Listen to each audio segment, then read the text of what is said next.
আমাদের মসজিদের ইমাম সাহেবদের, মুয়াজ্জিন সাহেবদের সম্মানই আমরা দিতে চাই না, মাহফিল করে বক্তার জন্য মোটা অঙ্কের হাদিয়া রেডি রাখি। ঢাকা শহরের কাজের বুয়াদের বেতনও ৫-৬ হাজার টাকা নাই অনেক বাসায়। ঢাকা শহরে কোন দারোয়ানের বেতন ৫,০০০-৬,০০০ টাকা নাই। এই ইমাম সাহেব আবার যখন কোন একটা কাজ করতে যাবেন ইমামতির পাশাপাশি বলবে, হুজুর আমাদের দুনিয়াদার হয়ে গেছে, হুজুরদের দুনিয়ার লোভে ধরছে। আমি দাবি করতে চাই, আমাদের রাষ্ট্রের উচিত, রাষ্ট্র নিজে ইমাম সাহেবদেরকে মূল্যায়ন করতে না পারলেও মিনিমাম যেন তাদের একটা সমাজে সম্মানজনকভাবে চলতে পারে, সেজন্য তাদের একটা সম্মানজনক বেতনের স্কেল ঘোষণা করা হোক। ইমাম সাহেবকে মূল্যায়ন না করলে কি গুনাহ হবে? কিভাবে মূল্যায়ন করব?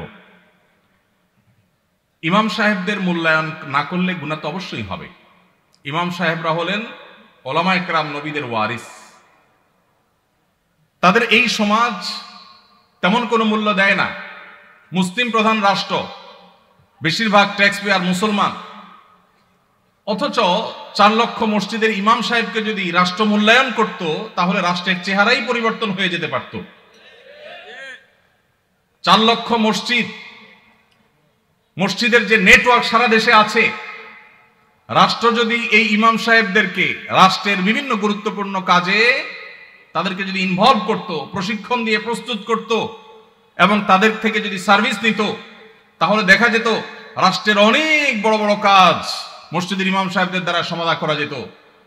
এত বিশাল লোকবল, এত বিশাল জনগোষ্ঠী, মসজিদের এত বিশাল বড় প্ল্যাটফর্ম, এত বড় মিডিয়া, এই সবগুলোকে রাষ্ট্র যদি অন করত, রাষ্ট্রের চেহারায় চেঞ্জ হয়ে যেতে পারত। কিন্তু ওই যে বলছিলাম, সে ব্রিটিশ আমল থেকে শুরু হয়েছে, আজও পর্যন্ত মুসলমানের দেশে মুসলমানরাই সবচেয়ে বেশি কোণঠাসা এবং দুর্বল। মুসলমানরাই সবচেয়ে বেশি বৈষম্যের শিকার, জুলুমের শিকার। উলামায়ে কেরাম, মুসলমান প্রধান সমাজে যাদের মূল্য থাকার কথা, তাদের সমাজ রাষ্ট্র মূল্য দেয় না, এমনকি আমরা সমাজের মানুষও মূল্য দেই না। ঠিক না ভাই? ঠিক। ইমাম সাহেবদের মূল্যায়ন কিভাবে করবেন? তাদের মূল্যায়ন করবেন, তাদেরকে সবচেয়ে বেশি সম্মান করবেন। কারণ নবী করিম সাল্লাল্লাহু আলাইহি ওয়াসাল্লাম বলেছেন, মাল্লাম ইউবাজ্জিল আলিমানা ফালাইসা মিন্না, যে ব্যক্তি আমার উম্মতের আলিমদেরকে সম্মান দেয় না, মর্যাদা দেয় না, ইজ্জত দেয় না, সে আমার উম্মত হতে পারে না। অতএব আপনার মসজিদের ইমাম সাহেব আপনার কাছে সম্মানিত হতে হবে। কমিটির লোক, মুসল্লি ভাইয়েরা তাদেরকে চাকরের মতো আচরণ করতে পারবেন না, তাদেরকে শ্রদ্ধা করবেন। তারা নেতা, নেতার মতো মর্যাদা দিবেন, তাদের সঠিক কথাগুলো বলার অধিকার দিবেন, সুযোগ দিবেন, তাদের মিম্বরে স্বাধীনভাবে কথা বলার সুযোগ দিবেন, তাদের গলা চিপে ধরতে কাউকে দিবেন না। ইমাম সাহেবরা তাদের সম্মানজনকভাবে চলার মতো বেতন দিবেন, সম্মানই দিবেন, থাকার ব্যবস্থা করবেন। কারণ তারা অন্য কোনো কাজে এঙ্গেজ হতে পারেন না, ইমামতি করতে গিয়ে তারা এখানে এঙ্গেজ থাকতে হয়। অতএব তাদের জীবনযাপন যেন সম্মানজনকভাবে হয়। পৃথিবীর অন্য যে কোনো মুসলমান দেশে, পৃথিবীর অন্য যে কোনো মুসলমান প্রধান দেশে মসজিদের ইমাম সাহেবরা আমার ক্ষুদ্র জ্ঞান অনুযায়ী বাংলাদেশের ইমাম সাহেবদের চাইতে ভালো অবস্থানে আছে অর্থনৈতিকভাবে। দুর্ভাগ্য আমাদের দেশে মানুষের, যে আমাদের দেশে মানুষের অনেক ভালো ভালো গুণ থাকলেও মসজিদের ইমাম খতিব সাহেবদের সম্মানী, তাদের বেতন ভাতা, এগুলো দেওয়ার ব্যাপারে আমাদের বেশিরভাগ মসজিদ কমিটির লোকেরা কার্পণ্য করে। মনে করে ইমাম সাহেবের বেতন আবার 20-30 হাজার টাকা, এত টাকা দিয়ে উনি কি করবে? এই এলাকায় যে সমস্ত ইমাম সাহেবরা আছেন, আমি কি কাউকে দেখতে পারি কেউ আছেন ইমাম সাহেবরা?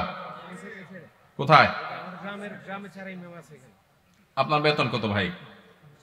পুরুষের নাকি বেতন জিজ্ঞেস করলে এটা নাকি আয়ব, আপনি মনে কষ্ট নিয়েন না, এটা শুধু একটু বোঝার জন্য। কত? আপনি ইমাম, আপনি ইমাম, আপনার কত? দোনোজনের 7,000। কোন এলাকার আপনারা? ওনাদের ভাইদের আপনি কোন মসজিদের ইমাম? বড় মসজিদ নাম কি?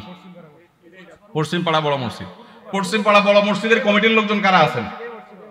কোন মসজিদ? কই? উনি পূর্বপাড়া।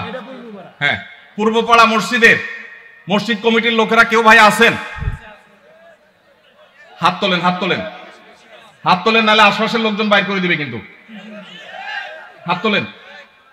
আছে পূর্বপাড়া কেউ আছে? আছে?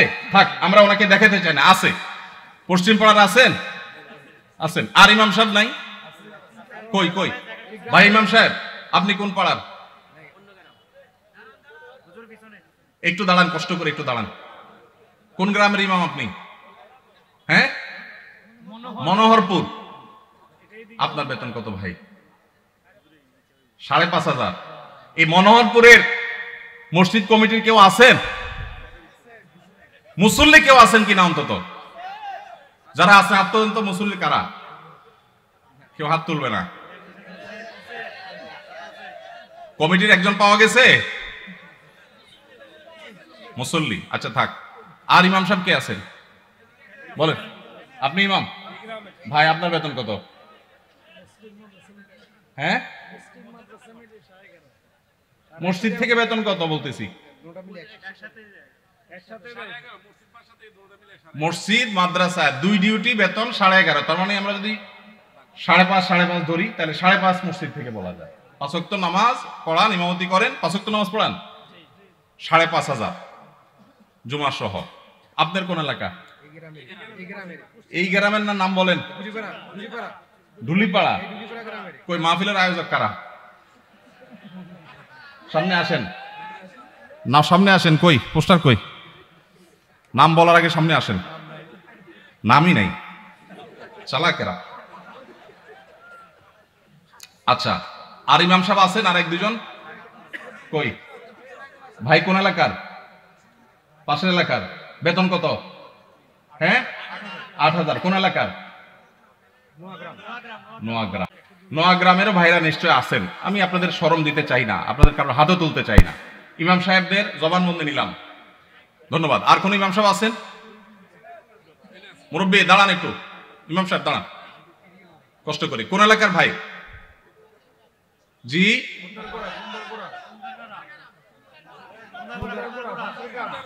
এতজন বললে কেমনে বুঝবো? খুন্দারপাড়া, খুন্দারগড়া। ওকে, আপনার পাশের গ্রাম। আপনার বেতন কত ভাই?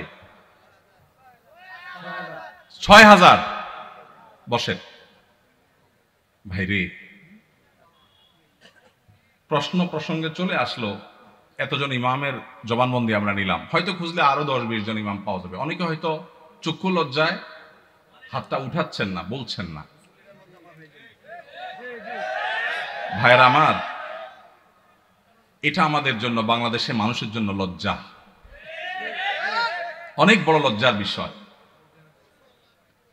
পৃথিবীর অন্য যে কোনো দেশের সাথে আপনি যদি তুলনা করেন, শুধু সৌদি আরবের কথা যদি বলি, আমি 10 বছর সৌদি আরবে ছিলাম।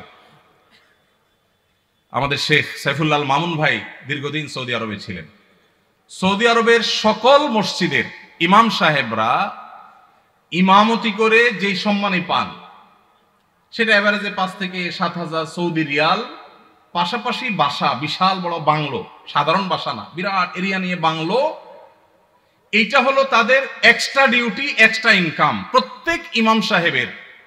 এমনকি মক্কার মসজিদে হারামের ইমাম এবং মুয়াজ্জিন, মসজিদে নববীর ইমাম এবং মুয়াজ্জিন, সবাইরই এই পেশার বাইরে তাদের আরেকটা মূল পেশা আছে। যারা খুব বেশি শিক্ষিত তারা বিশ্ববিদ্যালয়ের শিক্ষক। যেমন মসজিদে হারাম মক্কার যদি বলেন একজন একজন করে সমস্ত ইমামদের কথা বলা যাবে প্রায়, যে সবাই প্রায় কোনো না কোনো হয় আদালতে বিচারপতি, আর না হলে কোন বিশ্ববিদ্যালয়ের প্রফেসর। এটা মসজিদে হারাম শরীফের ইমামদের কথা বলতেছি, সব পিএইচডি হোল্ডার, বড় বড় আলেম। হয় জাজ, জাস্টিস অথবা বিশ্ববিদ্যালয় শিক্ষক। হারাম শরীফের একজন মুয়াজ্জিন, 2 জন মুয়াজ্জিনের অফিসে আমি গিয়ে সাক্ষাৎ করেছি। আপনিও ছিলেন সাথে, শেখও ছিলেন সাথে।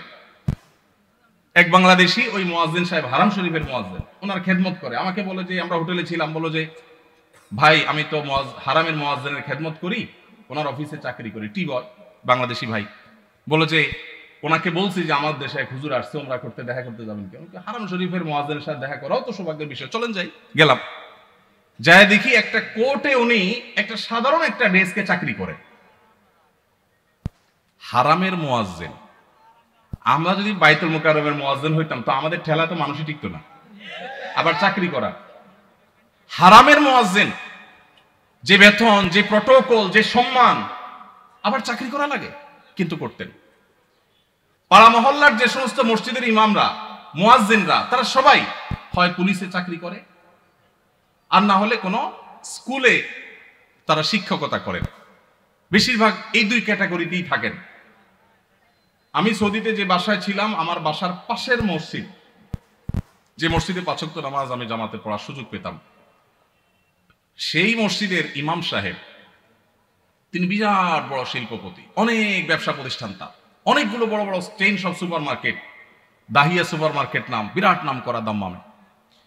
ভাইরে, ইমাম সাহেবদের অন্য বড় বড় চাকরি এবং ব্যবসা থাকার পরও মসজিদ থেকে তাদেরকে বাংলো এবং বিরাট বড় সম্মানে দেয়া হয় সৌদি আরবে। আপনি বলবেন সৌদি আরব মানুষের বেতন অনেক বেশি, বেতন অনেক বেশি এই জন্য বাড়ি অনেক বড়টা দেয়, বেতন অনেক বেশি এই জন্য টাকা বাংলাদেশি টাকায় ১.৫ লাখ ২ লাখ দেয়, এটা হলো সেকেন্ড ইনকাম, তার ফার্স্ট ইনকাম আরেকটা আছে। তাই বলে আপনি ৫-৬ হাজার টাকা দিবেন? ঢাকা শহরের কাজের বুয়াদের বেতনও ৫-৬ হাজার টাকা নাই অনেক বাসা। ঢাকা শহরের কাজের বুয়ারাও মাসে ১০,০০০ ১৫,০০০ টাকা কামাই করে। ঢাকা শহরে কোন দারোয়ানের বেতন ৫,০০০-৬,০০০ টাকা নাই, কোন পিয়নের বেতন ১০,০০০ টাকার নিচে নাই। সেখানে কুমিল্লা শহরের কাছে, এটা সদর থানা এবং শহরের কাছে, এই জায়গায় ৫-৭ হাজার টাকা আজকালকার বাজারে চাউলের টাকা জোগাড় করা অত কঠিন হয়ে যায়। এই ইমাম সাহেব আবার যখন কোন একটা কাজ করতে যাবেন ইমামতির পাশাপাশি বলবে, হুজুর আমাদের দুনিয়াদার হয়ে গেছে, হুজুরদের দুনিয়ার লোভে ধরছে। এক বেটা, তার মসজিদের মুসল্লিরা ইমাম সাহেবকে এরকম খোঁচাইতো, বেতন দেওয়ার নাম নাই, ইমাম সাহেব আর কিছু করলে ডিস্টার্ব করত।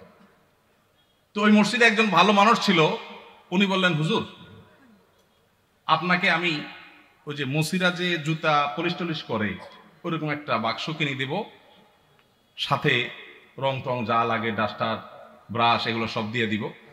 আপনি ইমামতি করে মসজিদে নামাজ পড়ানো শেষ হলে মসজিদের বাহিরে এসে ওইটা নিয়ে বসে যাবেন এবং মুসল্লিদেরকে বলবেন, ভাই আপনাদের জুতাগুলো দেন, যার যার পলিশ করা লাগে আমি করবো, আপনারা আমার টাকা দিয়ে। ইমাম সাহেব চুপ বড় বড় হয়ে গেছে, কি বলে দেবেন? বলে, ভাই আপনি কাজটা যদি করেন, মুসল্লিরা বাইর হয়ে যেটা সিসি করবে, আরে হুজুর এটা কি করছেন, তো ওইটাকে বলেন যে, ভাই এই জুতা যদি আমার কাছে দিতে আপনার লজ্জাবোধ হয়, আপনার কাছে যদি অপমান বোধ হয়, তাহলে জুতা আমার কাছে নিয়ে আপনার নিজের গালে নিজে মারা উচিত। আমি বলছি না যে আক্ষরিক অর্থে ইমাম সাহেবকে ওইটা মারতে তিনি বলেছেন। অনেক আগে ঘটনা কোথাও শুনেছি, সত্য হতে পারে, রূপক হতে পারে, কিন্তু এই গল্প আমাদের শিক্ষা দেয়। আমাদের মসজিদের ইমাম সাহেবদের, মুয়াজ্জিন সাহেবদের সম্মানে আমরা দিতে চাই না, মাহফিল করে বক্তার জন্য মোটা অঙ্কের হাদিয়া রেডি রাখি। আপনারা বলবেন, হুজুর আপনিও তো মোটা অঙ্কে নিয়েই যাবেন, ওয়াজ তো করতেছেন। ভাই আমাকে মোটা দেখ, চিকন দেখ, না দেখ, এটা নিয়ে আমার মাথা ব্যথা নেই, আলহামদুলিল্লাহ। এবং আল্লাহর মেহেরবানিতে এটা আমার কোনো প্রত্যাশাও নাই আল্লাহর ফজলে। কিন্তু মাহফিল আয়োজকদেরকে বলতে চাই, যারা মাহফিল আয়োজন করেন, লক্ষ লক্ষ টাকা যদি মাহফিল পিছনে খরচ করতে পারেন, ইমাম সাহেবদের বেতন কেন 15,000 20,000 টাকা হতে পারে না? এই দেশে বিভিন্ন শ্রেণী পেশার মানুষদের বেতনের সর্বনিম্ন স্কেল বা একটা স্কেল ঠিক করে দেওয়া হয়। আমি দাবি করতে চাই, আমাদের রাষ্ট্রের উচিত, রাষ্ট্র নিজে ইমাম সাহেবদেরকে মূল্যায়ন করতে না পারলেও মিনিমাম যেন তাদের একটা সমাজে সম্মানজনকভাবে চলতে পারে, সেজন্য তাদের একটা সম্মানজনক বেতনের স্কেল ঘোষণা করা হোক। আর সমাজের যারা বিবেকবান মানুষ, আল্লাহর হস্তে তারা ইমাম সাহেবদের সম্মান দেওয়া, মর্যাদা দেওয়া শিখবো তো ইনশাআল্লাহ। আপনারা এলাকার মানুষ যারা আছেন, প্রশ্ন প্রসঙ্গে হয়তো আপনাদের ইমাম সাহেবদের বেতনগুলো আমরা জানতে পারলাম, আপনারা মনে কষ্ট নেবেন না, আপনাদেরকে ছোট করা আমার উদ্দেশ্য না। আমার উদ্দেশ্য হলো আমাদের বিবেকগুলোকে জাগ্রত করা। কোন মসজিদ কমিটির লোকজন যদি এখানে থাকেন, তাহলে আমি আপনাদেরকে বলবো, এমনকি মুসল্লি ভাইরা যারা আছেন তাদেরকে বলবো, মসজিদে গিয়ে এটা নিয়ে দাবি তুলবেন, ইমাম সাহেবের সম্মানজনক বেতন নিশ্চিত করতে হবে ইনশাআল্লাহ। কোনো মুসলমান সমাজে এটা হতে পারে না। সৌদি আরবের কথা আমি বলেছি, সৌদি আরবেরটা আমি কাছে থেকে দেখেছি। এই জন্য আমার মনে হয় না পৃথিবীর অন্য কোনো মুসলমান সমাজে মানুষের গড়ে একজন রিকশাওয়ালাও 10,000-এর বেশি ইনকাম করে, সেই সমাজে ইমাম সাহেবের বেতন 4,000 5,000, এটা কোনোদিন গ্রহণযোগ্য হতে পারে না। আপনাদের এই ঢুলিপাড়ায় কুমিল্লায় আপনারা যদি সারাদিনে আর কোনো কাজ না, একটা কাজই শুধু করবে, এরকম একজন অশিক্ষিত শিক্ষা বঞ্চিত মানুষকেও নিয়োগ দেন, তারপরও তো 4-5 হাজার টাকায় পাবেন না। কিভাবে একজন ইমামকে আপনারা 5,000 টাকা বেতন দেন? কোন মসজিদের দায়িত্বশীল ভাইরা আছেন যে আপনারা তওবা করবেন যে ইমাম সাহেবের বেতন 10-এর উপরে উঠাবেন? কেউ আছেন? থাকলে পার্টিকুলার কেউ থাকলে বলেন। কেউ আছেন? সভাপতি সাহেব, সেক্রেটারি সাহেব যদি থাকেন যে আলোচনা করবেন, অন্তত এ ওয়াদা করবেন। আপনি কোন মসজিদের নাম বলেন? নোয়াগ্রাম। এখন বর্তমান বেতন কত ইমাম সাহেবের? করছেন যেহেতু জিজ্ঞেস করি। 7,000। এখন নিয়ত করছেন কত দিবেন? 25 সাল থেকে। 25 সাল মানে এখন তো 25 শুরু হয়ে গেছে। 10-এর প্রস্তাবনা আছে। মাশাআল্লাহ মাশাআল্লাহ। ভাইয়ের মসজিদ কোন এলাকা? নোয়াগ্রাম চৌধুরী বাড়ি। আপনি কি কমিটির? ভাই কমিটি সেক্রেটারি।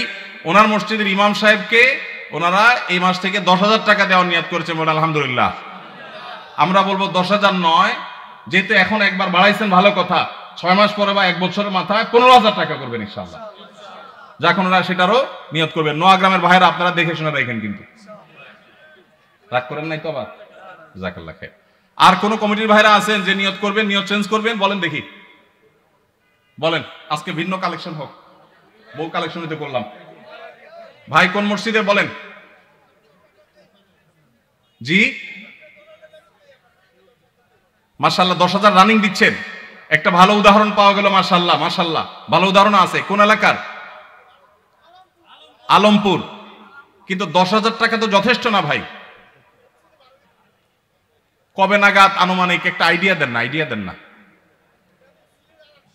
আলাপ করতেই তো দিবেন। আপনি তো একা দিবেন না, অন্তত প্রস্তাবনা দিয়ে যে মাহফিল থেকে হুজুররা প্রস্তাবনা দিছে, অন্তত 15,000-এর ভিতরে রাখেন, 12 থেকে 15 ভিতরে ইনশাআল্লাহ। কবে নাগাদ? আলোচনা সাপেক্ষে। ঠিক আছে। আপনি মসজিদ কমিটির কি? সেক্রেটারি সাহেব। মাশাআল্লাহ, আল্লাহ সেক্রেটারি সাহেবকে তৌফিক দান করুন, বলুন আমিন। একটা ভালো দৃষ্টান্ত। ভাইরা 10,000 দিচ্ছেন, মাশাআল্লাহ, কিন্তু 10,000 যথেষ্ট না ভাই। 10,000 যথেষ্ট হতে পারে না। আল্লাহ তাআলা আমাদেরকে উলামায়ে কেরামের, মসজিদের ইমাম সাহেবদের মূল্যায়ন করার তৌফিক নসিব করুন। আমি ভাই একাধিক মাহফিলে এমন ঘটেছে যে মসজিদে গিয়ে ইমাম সাহেবদের বেতন কম, এটা ব্যক্তিগত আলোচনা জানতে পেরেছি। আমি আমার মতে করে কমিটি ভাইদেরকে দাওয়াত দিয়েছি এবং বোঝানোর চেষ্টা করেছি। আমরা মাহফিলের জন্য যদি লাখ লাখ খরচ করতে পারি, কেন ইমাম সাহেবদের দিতে পারবো না? আল্লাহ আমাদেরকে তৌফিক দান করুন।